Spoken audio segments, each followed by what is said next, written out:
Soraya Valen had never seen a storm like this, and that was saying something for the woman who had walked out of the 3 crimson tempests without a scar.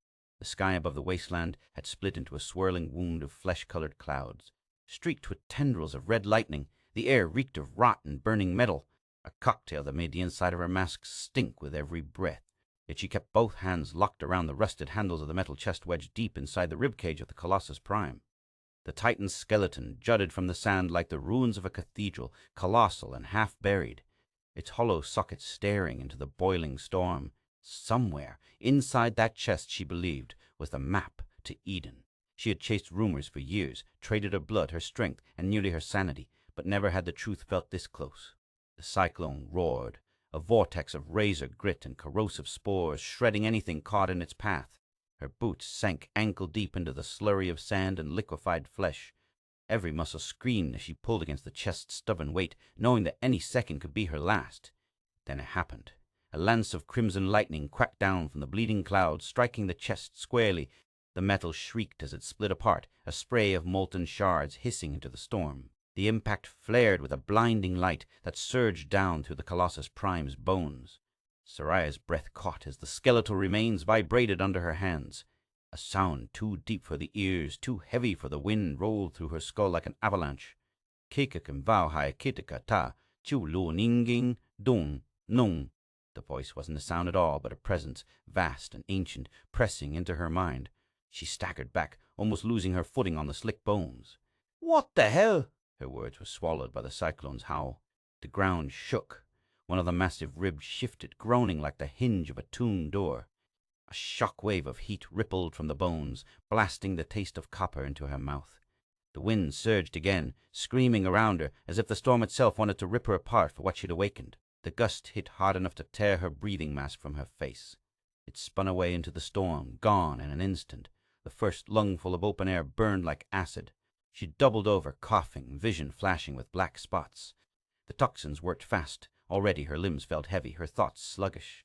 She looked up through streaming eyes to see the storm closing in, its walls tightening like the jaws of some gigantic beast. No time! She lunged forward, hands scrambling for anything solid, and her palm slammed against a protruding shard of bone the size of a spear haft. The instant her skin touched it, a pulse of light shivered through the fragment, pale phosphorescent, as though the marrow still lived. Her head filled with another wave of that alien voice, stronger now, filling every corner of her mind. "I will lead." The words rolled like thunder from inside her own skull. She clenched her teeth against the pain in her lungs. "If you can hear me," she rasped, her voice nearly lost to the wind, "get me out of here." "I will, but in exchange you will give up what you value most." She froze. The grip on the bone tightened until her knuckles ached. Around her, the cyclone's walls spun faster. Chunks of debris, broken towers, torn metal, fragments of alien carcasses, whirling past like knives. The air grew hotter, heavier, almost solid in her throat. She forced the words out. "And if I refuse?" The response was immediate, heavy with something between amusement and hunger. "Then you will die here, and your bones will guide another." Shh! Another blast of wind tore past, nearly lifting her off her feet. She dug her boots into the grit, heart pounding in her ears, mind racing. The storm was too strong. Her body was already failing. She couldn't last another minute without filtration. Whatever this thing was, it was her only way out. But the thought of surrendering what she valued most was a knife of its own. She tried not to think of her brother's face, the last real image she kept safe in her mind. The storm's roar rose to a deafening pitch. Something in the bones seemed to respond to her hesitation. Its glow brightened. Shadows writhing inside the translucent surface like trapped smoke. The alien voice slid back into her mind. "Choose! There is no time." The ground beneath her feet shifted as part of the Titan's skeleton sank deeper into the sand. A spray of grit and bone shards stung her cheek. Behind her, the cyclone's inner wall began collapsing inward, a towering wave of red dust and churning debris ready to swallow her whole. She gritted her teeth, tasting blood. "Fine," she hissed, clutching the bone with both hands. "Just get me out of here." The fragment flared like a captured star, heat flooding her palms. The voice hummed with satisfaction. "Then hold on, little one." The world lurched. The storm screamed so loudly she thought her eardrums would burst, yet somehow, through it all, the bones stayed steady in her grip, anchoring her as the cyclone raged past. The ground buckled again, but this time she didn't fall. The light from the bone carved a path through the dust, revealing a narrow corridor of still air no wider than her body. Her lungs burned, her vision swam, but she forced herself to move, one step at a time, through the impossible gap. When the storm's walls finally fell away, she found herself standing in eerie silence. Behind her, the cyclone raged on, a towering column of red fury ripping across the wasteland. Before her, the sky was a dull, unnatural crimson, the horizon swallowed by shifting veils of heat. The bone in her hand pulsed once, twice, then dimmed to a faint glow. Saraya's chest rose and fell in ragged gasps. Every muscle trembled. She stared at the fragment, knowing whatever bargain she'd just made was binding, and that she wouldn't truly understand the cost until it was too late. Above her, the clouds parted just enough to let through a single beam of sickly light, turning the dunes around her the color of dried blood. The storm's voice was gone, replaced by the heavy quiet of a world holding its breath. Saraya squared her shoulders, adjusted her grip on the bone, and set her eyes toward the horizon. Every step from here on would be a gamble, and the stakes were higher than her life. Saraya Valen had lived 31 years in a world where each dawn was a wager with death, and she was still ahead on the count. She owed her survival to more than grit or luck. Her trade was hunting alien relics scattered across the poisoned wasteland and selling them to whatever faction paid best. It was a dangerous line of work, and she thrived in it, slipping between rival warlords, scavenger clans, and the silent expanses where alien ruins jutted from the ground like the bones of forgotten gods. Yet her true advantage wasn't her blade, nor her endurance, but the gift that had kept her alive when others rotted in the sand: echo vision. With a single touch to an object born of the old world, human or alien, she could see slivers of its past, the final moments of those who had held it, the shadows of events etched into its substance. Most times it was a tool for finding valuable artifacts. Sometimes it was a curse, forcing her to witness horrors she could not change. She still remembered the day that ability saved her life and damned her heart.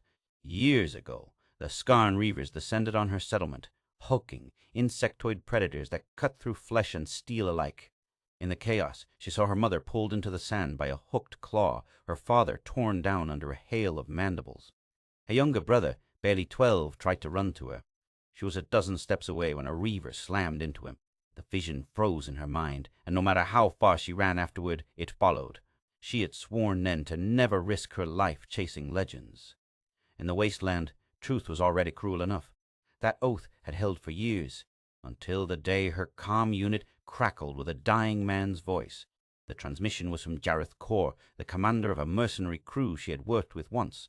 Men and women hard, enough to make the dunes themselves flinch. They had been hired to find Eden. The name alone was enough to draw desperate fools into the storms, a fabled sanctuary immune to the rot of the wasteland, a pocket of untouched life. Most dismissed it as a tale spun to lure dreamers to their deaths. But Jareth was not a dreamer. His crew had been prepared, armed, and utterly ruthless. If they had fallen, something terrible had claimed them. The voice in her ear was faint, each word scraped raw by pain. "Saraya, coordinates, sending now." The numbers flickered on her display, a location deep in the labyrinth of storms. She froze, her mind conjuring images of the colossal vortexes that guarded that region. Storms that peeled skin from bone in seconds. She thumbed her transmitter. "Jareth, if everyone's dead, why in the hell would I go there?" Static hissed for a heartbeat before his voice came again, weaker now. "Because without a Titan, no one gets through. And you." He coughed, the sound wet and final. "Only you can hear them." She clenched her jaw. The Titans he spoke of were long dead, massive alien war beasts whose remains still dotted the desert. But she knew what he meant. Echo vision. If there were whispers left in the bones of a Titan, she could hear them. She wanted to tell him no, that she didn't chase ghosts anymore. But before she could speak, the line went dead. She sat in the corner of her shelter for a long time afterward. "Arr!" The coordinate string glowing faintly on her visor. Eden. It was supposed to be more than a refuge. It was rumored to hold the source. Well, a living core of alien bioenergy that could cleanse the air, make poisoned soil bloom, and push back the rot that was slowly eating every living thing. If it existed, it could save thousands. It could have saved her family. The thought was a blade turning in her gut. Outside, the wind moaned across the dunes, carrying with it the faint metallic chime of shifting wreckage. She thought of the people in the border camps, coughing up blood, their skin spotted with the lesions of slow toxin death. She thought of the growing list of territories swallowed by the Reavers, and of the fact that she had the coordinates, something no one else alive might have. Her hands flexed unconsciously, as though already gripping the haft of a weapon. "Damn you, Jareth," she muttered into the silence. She saw him again in her memory, the man leaning over a campfire years ago, grinning through a scar that split his left eyebrow. He had once told her that some people lived just to see the next sunrise, while others lived to find the place where they could watch 100 more without fear. Eden had been his obsession, and now it was in her lap, coated in blood. The rational part of her screamed that it was suicide.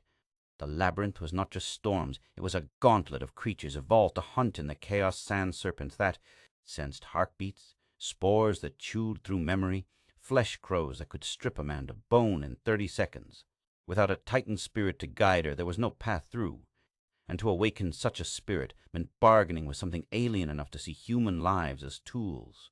She stared at the coordinates again. The string of numbers pulsed faintly as though impatient. She could feel the shift inside herself, that old gravity pulling her toward the impossible. For years, she told herself, she wouldn't risk everything for a rumor.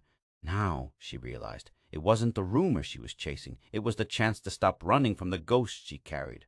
She rose, slinging her pack over one shoulder, fingers brushing the tools of her trade plasma cutter's sealant kits. The blade she'd reforged from alien alloy. Each piece was a reminder she was still alive because she adapted, because she learned the rules of survival and when to break them. "If all of you died," she said to the empty room, echoing her own question to Jareth, "why should I go?" The memory of his ragged reply came back, unbidden. "Because only you can hear them," she exhaled slowly, and for the first time in years, the image of her brother's face rose in her mind without the sharp edge of grief. If Eden was real, maybe she could save others from the same fate. Maybe that was worth the risk. She keyed the coordinates into her nav system, the map drawing a jagged red line into the heart of the labyrinth. The storm season was building. If she left now, she might reach the outer wall before the next cyclone. She tightened the straps on her pack and stepped outside into the bite of the wind, the horizon a smudge of rust and shadow. Somewhere out there, a Titan's bones were waiting, and if she could make them speak, Eden might be more than a story. It might be the one place left worth dying for. The bone was heavier than she expected. Soraya turned it over in her hands, the pale curve of the Colossus Prime's fragment gleaming faintly under the dim light of her shelter. She had carried it through the storm at the edge of death, and now it sat across her knees like the beginning of a weapon. Her tools were laid out in a neat semicircle on the sand-binding cords, a shard of alien metal for the spearhead, resin harvested from the dunes to seal the haft. Every motion was deliberate. She'd seen others work with Titan bone before and lose fingers, or worse, when the thing decided it didn't like being touched. She bound the bone tight with strips of treated leather, setting the alien metal into a notch carved just below the tip. When the resin hardened, the matted surface gave off a faint vibration, like something breathing. She knew this was only the first step. If she wanted the Titan to guide her through the labyrinth of storms, she had to wake it, and waking meant risk. She knelt, placed the spear upright before her, and drew a small blade across her palm. The blood welled up, dark against her skin, and dripped onto the bone. The reaction was immediate. The spear trembled and pulsed with a cold light that spread from the haft to the spearhead, the glow deepening into a ghostly white. The air thickened, pulling at her lungs. She gritted her teeth and kept her hand pressed to the shaft. The temperature dropped sharply, and with it came a sound, low, resonant, as if the world itself was breathing in. The light swelled until it flooded the space, forcing her to squint. Out of the glow rose a figure, towering and indistinct at first, its edges shifting like smoke caught in a gale. Then it solidified. An immense humanoid shape, its surface shimmering as though made of fractured glass, and its eyes empty. Twin voids that stared into her without moving.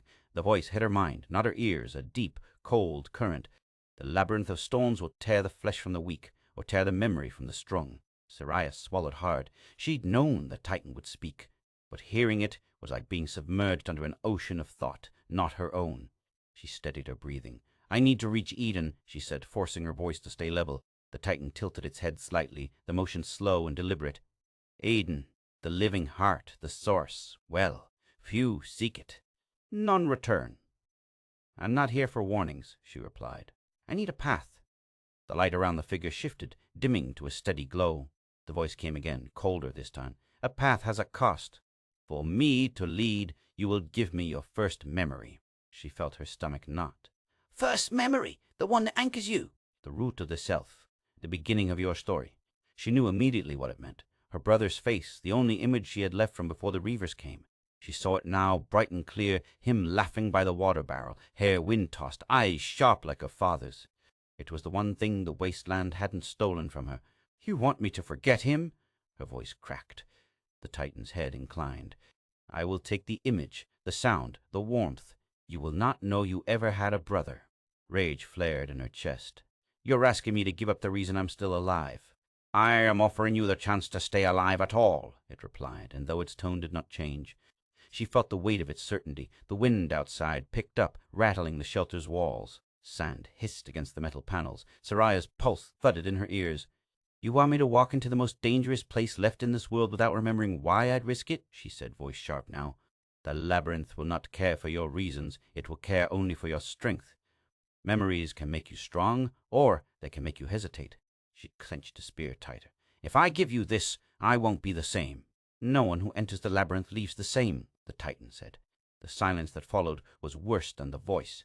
It left her alone with the thought of forgetting, not just losing someone, but erasing them entirely. Her brother had died in her arms, and that had been unbearable. To lose the memory of him would be to betray him all over again. But if she didn't, she would never even see the gates of Eden. She looked down at her bleeding palm, the blood mingling with the resin on the bone. Her breath came shallow. "You leave me no choice," she murmured. "There is always a choice," the Titan answered. "Only the consequences are fixed." She thought of Jarrett's voice over the calm, ragged and dying. "Because only you can hear them."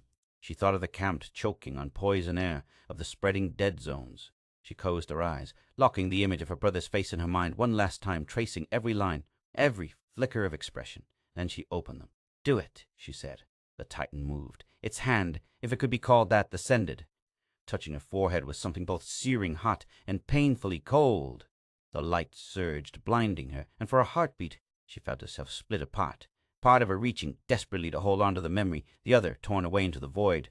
When the glow faded, she was on her knees, the spear clutched against her chest. Her palm still bled, but the ache inside was worse. She knew she had lost something vital, yet when she tried to name it, there was nothing there. The Titan loomed above her. "The path is open. Follow, and I will guide you." She nodded once, not trusting herself to speak. Whatever had been taken, it was gone beyond reach. All that remained now was the journey and the bargain she would carry into the storms. The first step into the labyrinth of storms felt like stepping into the throat of a living beast. The air was a churning wall of grit and poison, the wind a constant howl that battered against her skin and made every movement a fight. Overhead the clouds spun in enormous spirals, dragging the light into jagged patterns that shifted too fast for her eyes to follow. The Titan's voice was there instantly, not booming this time, but threading itself through her thoughts like smoke. 3 paces forward, 2 left, step when I say. She obeyed, keeping her head low, the spear clutched tight. The sand here wasn't sand at all. It was a shifting blend of dust, bone fragments, and the shreds of alien chitin, each step crunching under her boots like brittle glass. Her lungs burned with every breath through the filter, the faint tang of copper telling her the mask was already failing. They moved deeper, and the storm's voice grew stranger low, thuds, screeches far away, the sound of something enormous dragging itself along unseen. Then she heard the Titan again, sharper now. "Stop." She froze. The wind howled past, carrying with it a faint vibration in the ground, like footsteps, but too fast, too many. A flicker of movement appeared in the swirling grit ahead, pale, sinuous shapes sliding over the ground, their heads twitching in unnatural rhythms. "Bone-eaters!" She'd heard of them, but never seen one, and lived. Blind, skeletal predators, their skulls ridged with ear-like fins that caught vibrations, their teeth like rings of jagged glass. "They hunt your heartbeat," the Titan whispered. "Still yourself, now." Soraya forced her lungs to stop moving, her chest screaming for air. She felt her pulse in her throat, the sound of her own blood suddenly deafening. The bone-eaters moved closer, weaving through the grit, their fins flaring as they tested the air for sound. She took a single step when the Titan told her to, then another, spacing each movement to match the gusts of wind that masked her presence. Her legs ached, the lack of oxygen clawing at the edges of her vision. Then her filter caught a direct blast of the toxic wind, and her head spun. She gasped before she could stop herself. The nearest bone-eater snapped its head toward her, mouth opening in a ring of serrated bone. The Titan's voice slammed into her mind. "Run!" She bolted, the storm's grit tearing at her face, the bone-eaters erupting into motion behind her, their bodies gliding over the ground with terrifying speed. She ducked into a narrow trench between two jagged ridges, the Titan guiding her every turn, every desperate leap. When she finally stumbled into a zone of calmer wind, the creatures melted back into the storm, leaving her doubled over, gasping, hands trembling around the spear. "You live," the Titan said, voice steady, "but you will not if you hesitate again." She didn't answer. She didn't trust herself to speak when her chest still felt like it was caving in. They pressed on, the Titan leading her through twisting channels cut into the storm's flesh. The grit underfoot changed from bone to something softer, wetter. Her boots squelched, and a sour, rotting smell filled her mask. That was when the Titan spoke again, and she knew something worse was coming. 2 paths ahead. "Decide." The first path was visible even through the haze, a towering wall of stone that spun so fast it looked solid, the currents laced with glints of sharp debris. The carving wall, the Titan named it, winds that slice as clean as blades. Pass quickly, and you will reach the heart of the labyrinth before the great storm turns. The second path was darker, an open corridor that led into a basin where the air shimmered strangely. The spore veil. Slower, but the blades will not cut you. The spores, however, will eat at the mind until it unravels. Soraya's jaw tightened. "So either be shredded alive or lose myself before I get there. This is the labyrinth. Every choice cuts." She stared at the carving wall, gauging its speed. One wrong step, and she'd be torn apart. She imagined her body scattering into the storm, the Titan moving on without her. Then she looked at the spore veil and remembered the stories, travelers who wandered back out of it days later, eyes vacant, names forgotten. But she also knew that wounds to the body could be survived. Wounds to the mind could not. She turned toward the basin. "We take the spores." The Titan did not argue. "Then keep your breath shallow." Do not listen to the whispers. The air grew warmer as she descended, the shimmering haze thickening around her. Her head felt heavy, her thoughts sluggish. Shapes moved at the edges of her vision, shapes she knew weren't real, because one of them was her brother, standing whole and smiling, waving her forward. She clenched her teeth and kept walking. Halfway through, the ground trembled. A new sound joined the wind, a deep, guttural rumble she knew instantly. She spun, eyes scanning the haze, and there it was, emerging like a nightmare from the spores, the Skarn Reaver Alpha. Taller than 2 men, its limbs armored in black chitin, claws hooked and dripping. The same beast that had torn through her settlement all those years ago. The same one that had taken her parents. Her grip tightened on the spear. "You led me here," she said aloud, her voice hard and low. The Titan's presence swelled in her mind. "Not for revenge, for proof. The path to Eden is not for the unworthy." Her heart pounded, heat flaring in her chest. "Proof that I can kill the thing that destroyed my life. Proof that you can face the heart of the labyrinth without breaking." The Reaver's eyes, black, lidless pits fixed on her. It moved with dreadful patience, claws digging furrows in the ground. Her breath came fast despite herself, the spores thickening in her lungs. Every instinct screamed to charge, to drive the spear into the thing's heart and end it. But the Titan's voice came again, sharper than before. "Wait for the opening. Let it show you its hunger before you answer." "Shh." She shifted her stance, forcing her grip to relax, letting the Reaver come closer. Its mandibles clicked, the sound slicing through the haze. 5 steps away. 4. She could smell the rot dripping from its armor. 3. The Titan's voice cut through her rage. "Now." She moved like a striking snake, the spear lancing upward into the gap between its plates. The Reaver shrieked, an unholy, piercing sound, and lashed out. One claw sliced across her shoulder, tearing through armor and skin. Pain exploded, but she twisted the spear, driving it deeper until she felt the point scrape bone. The Titan's power surged through her, steadying her hands. The Reaver staggered back, black ichor spilling from the wound. It didn't fall, but it retreated, melting into the spores as if the haze itself had claimed it. Soraya stood shaking, her shoulder burning, the taste of blood in her mouth. "You live," the Titan said again, but this time its voice carried something like approval. "You may yet reach Eden." She spat onto the ground, watching the dark smear vanish into the spores. "I'll reach it," she said, her voice rough, "but I'm not doing this for you." The Titan's silence in reply was heavier than any words. Somewhere ahead, the haze began to thin, revealing the next stretch of the labyrinth, and she stepped forward, the wound on her shoulder throbbing in time with her heartbeat. Whatever came next, she knew now there was no turning back. The storm closed in around her, a wall of swirling grit and shredded flesh that turned the world into a suffocating void. The Skarn Reaver Alpha emerged from that chaos like a living shadow, its chitin glistening under the flickering flashes of lightning above, claws glinting wet with something darker than rain. The ground shook with each step it took toward her. Why? Soraya braced her stance, the bone spear humming faintly in her hands as the Titan's voice bled into her mind. Left. Now. She obeyed without thinking, pivoting just as the Reaver's claw sliced through the air where her head had been.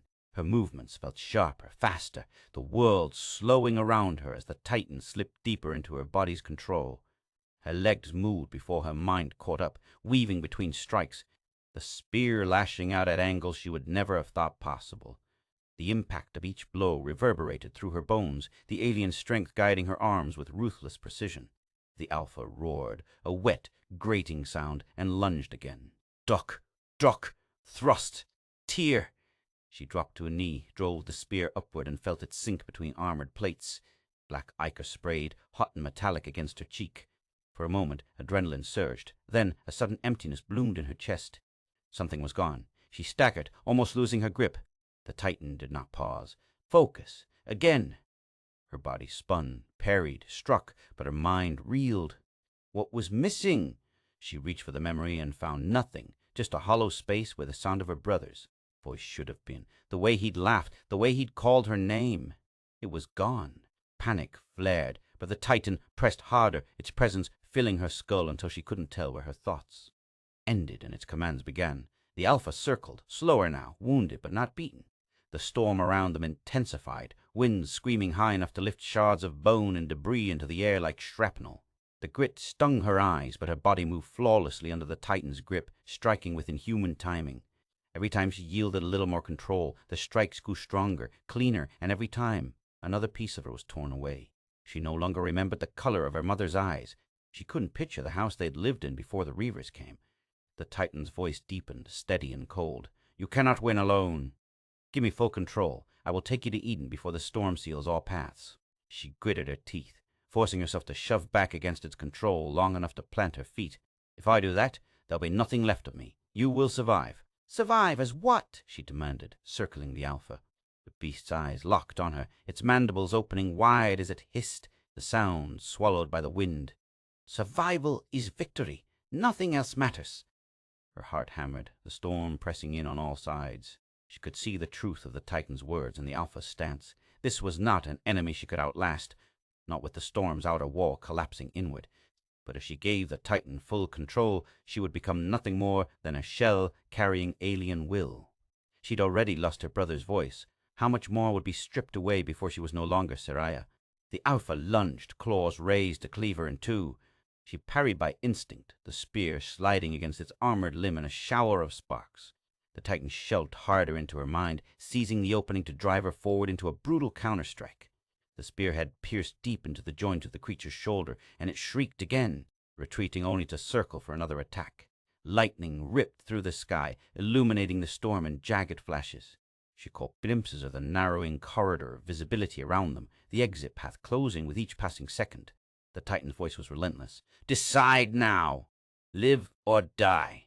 Her breath came hard, the air tasting like rust through her failing filter. Tha! She felt her thoughts fray under the strain, the edges of her mind unraveling like cloth in the wind. The Reaver's silhouette blurred through the haze, its massive shape eclipsing everything else. If I disappear, she said through clenched teeth, who wins, me or you? The one who lives, the Titan answered without hesitation. The Alpha charged, its claws carving the air. She tried to move, but her body was sluggish now, every muscle screaming from fatigue. She realized with a hollow clarity that without the Titan, she would die here, torn apart and forgotten. Just another corpse in the labyrinth. The wind howled so loud it felt like the world was splitting in two. She closed her eyes for the briefest moment, not to surrender, but to remember what little she still could. The curve of a smile she couldn't quite place, the echo of a laugh she could no longer hear. She opened them again, meeting the Alpha's advance head on. Fine, she hissed, gripping the spear tight. Take it! The Titan flooded into her like a second heartbeat, seizing every nerve, every muscle. Her movements blurred, faster than thought, the spear dancing in her hands as if it had always been an extension of her soul. She met the Alpha's charge with a sidestep that seemed to defy the storm's pull, the spear arcing in a perfect sweep to sever one of its limbs. The beast bellowed, staggering, but the Titan did not relent. Strike after strike followed, each more precise than the last, every blow aimed with surgical cruelty. The Alpha tried to counter, but the Titan read its movements before they happened, turning its strength against it. In less than a minute, the fight was over, the spearhead buried deep in the base of the creature's skull, black ichor pooling at Soraya's boots. She stood over it, chest heaving, but the movement was not hers. The Titan guided her hands as they withdrew the spear, guided her feet as they turned toward the storm's narrowing exit. The control was absolute now, her body a vessel driven by an alien will. Somewhere deep inside she still existed, a faint ember in the dark, but the edges of that ember were crumbling, fading into the cold precision of the Titan's mind.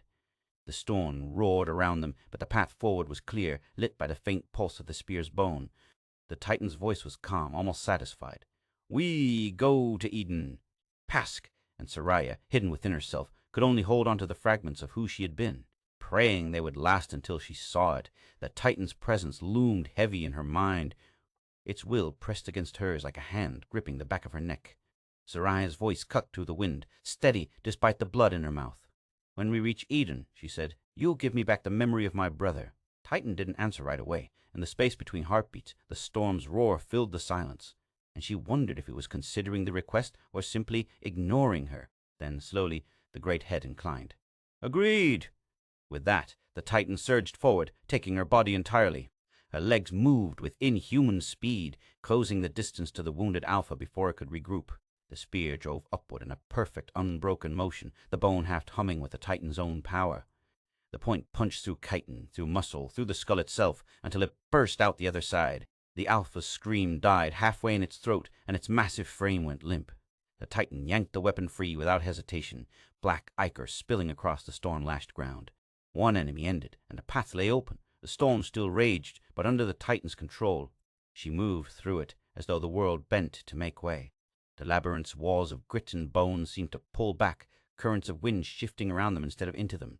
The bone spear's glow cast a pale path through the chaos, guiding them onward until the roar began to fade and the air lost its metallic bite. Step by step, the howling was replaced by something softer, the rustle of leaves. And then they were out. The storm ended as abruptly as if someone had drawn a line in the sand. Before her stretched a valley unlike anything she had seen since the world fell. The air was cool and sweet, the sky a soft gold instead of the blood-red haze of the wasteland. Bioluminescent plants arched in great spirals overhead, their leaves glowing in shades of blue and green, casting soft light on the ground.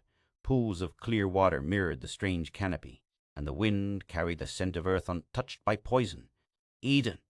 Her legs moved her forward, but now she could tell the Titan had slowed, its control less suffocating. It stopped at the edge of a small rise, and for the first time since the bargain, its voice came without command. "Your memory." The world tilted.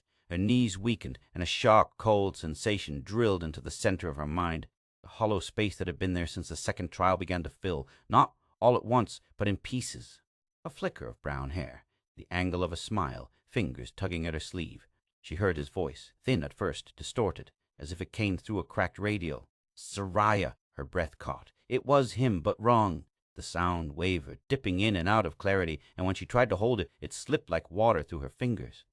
She knew the memory was there, could see the outline of it, but it was blurred, patched with static.